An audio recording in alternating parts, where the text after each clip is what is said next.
வேல்முருகா வீரக்கலை குழுவின் சார்பாக வரவேற்கிறோம். வந்துட்டு பார்த்தீங்கன்னா உமன்ஸ் செல்ஃப் டிஃபென்ஸ் வந்துட்டு பார்ப்போம். கையை பிடிச்சி இழுக்கிறாங்க அப்படின்னாக்க அதில் வந்துட்டு பார்த்தீங்கன்னா ஒரு சில ட்ரிக்ஸ் அண்ட் டெக்னிக்கெலாம் வந்து சொல்லிக் கொடுக்குறாங்க. ஸோ வந்து இந்த ட்ரிக் அண்ட் டெக்னிக்கெல்லாம் வந்துட்டு பார்த்தீங்கன்னா எல்லா இடத்துலையும் யூஸ் பண்ண முடியுமா அப்படின்னா கேள்விக்குறி. ஸோ அந்த அதாவது ஒருத்தங்க கையை பிடிச்சி இழுக்கிறாங்க அப்படின்னாக்க அதுக்கு வந்து நம்ம எப்படி குயிக்காக வந்து ஆக்ஷன் பண்ணணும் அப்படின்னு சொல்லிட்டு நம்ம வந்து பார்ப்போம் யூடியூப்ஸில். ஓகேவா? ஃபஸ்ட்டு எல்லா யூடியூப்காரங்களும் வந்துட்டு என்ன சொல்கிறாங்க, எல்லா மாஸ்டர்ஸும் என்ன சொல்கிறாங்க அப்படிங்கிறத பார்ப்போம். கையை பிடிக்கிறாங்க அப்படின்னாக்க ஃபஸ்ட்டு வந்து பார்த்தீங்கன்னா இது மாதிரி ரிலீஸ் பண்ணுறது ஒன்று. அது மாதிரி இன்னொரு ட்ரிக் பார்த்தீங்கன்னாக்கா எல்லோரும் பண்ணுவாங்க.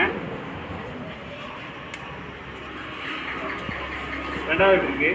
ஸோ இந்த மாதிரி பண்ணால் வந்து இது வந்து பீக் ரியாக்ஷன் வந்து இருக்கணும் நம்மளுக்கு. ஸோ வந்து இது எப்படி இருக்கணும்னாக்க இதுக்கு வந்து கடுமையான பயிற்சி ஆகும். அப்போ தான் ஸ்பீடாக பண்ண முடியும். ஓரளவு ஸ்பீடாக வந்து பண்ணி வைக்கிறேன். ஸோ இந்த லெவலுக்கு வந்து நம்ம பீக் ரியாக்ஷன் பண்ணணும். அடுத்தது இது மாதிரி பண்ணணும். ஸோ இது இல்லாமல் வந்து நம்ம ஸ்லோவாக பண்ணோம்னா அடிச்சுடுவாங்க. இவ்வளோ ஸ்பீடுக்கு பண்ணிங்கனாலுமே அடிச்சுடுவாங்க.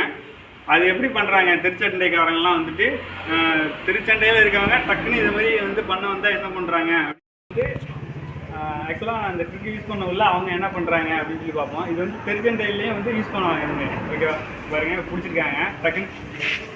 ஸோ இந்த மாதிரி பண்ணுவாங்க. சரியா? ஸோ இதிலேருந்து நம்ம வந்து தப்பிக்கிறதுக்கு குயிக்காக என்ன பண்ணலாம் அப்படிங்கிறது பார்ப்போம். பிடிக்கிறாங்க அவ்வளோதான். ஓகே, இது எப்படி பண்ணுறது அப்படின்னாக்க ஆக்சுவலாக வந்துட்டு இந்த கால் இருக்குல்ல, இந்த கால் பகுதி வந்து இப்படி இருக்கணும். இதுக்கு பேர் சவுட்டு அப்படின்னு சொல்லுவாங்க, இல்லை சவுக்குன்னு சொல்லுவாங்க.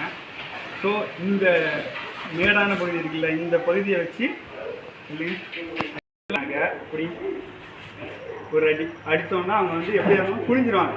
அந்த வலி இந்த கை பகுதியை மூக்கு பகுதியிட்ட கொண்டு அடிச்சிடணும். அடித்து தள்ளி விட்டு நீங்கள் பகுதியில் அடித்து தள்ளி விட்டு அந்த இடத்துலேருந்து நீங்கள் எஸ்கேப் ஆகிடலாம். ஸோ வந்து இதை வந்து மேக்ஸிமம் ப்ராக்டிஸ் பண்ணுங்கள்.